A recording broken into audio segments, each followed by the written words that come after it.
Hi guys, magandang hapon. So for today's video ay andito tayo sa SM San Mateo.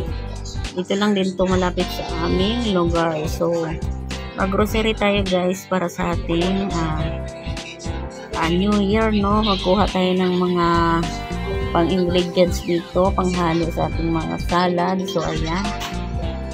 Dito tayo sa bandang dulo at hanapin natin yung mga cocktail. So ayan na yung mga isda, manok, karne dyan. Naka-display na ang lahat, naka-ready na ang lahat dahil nga ilang days na lang ay New Year na. So ayan, ang dami ng paninda.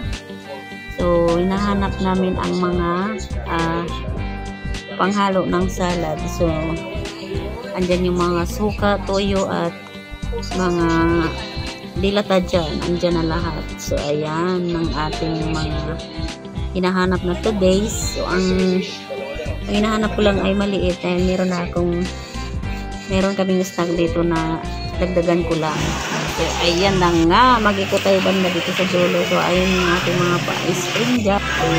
So lakad tayo dito sa bandang counter at hanapin natin yung iba pang gagamitin natin.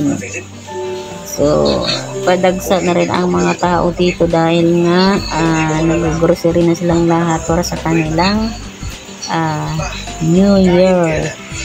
So labas man o sa loob ng mall ay pare-pareho lang ang presyo. Medyo mahal na rin dahil nga lahat naman ay nagmamahal at nagtataas. So dito tayo sa mga tinapay. So ayan, iba-iba ang mga brand ng tinapay dito, kung ano ang gusto mo, Gardenia or Pinoy Tasty. Ayan, so dyan pa rin ang mga prutas dito na ang dami.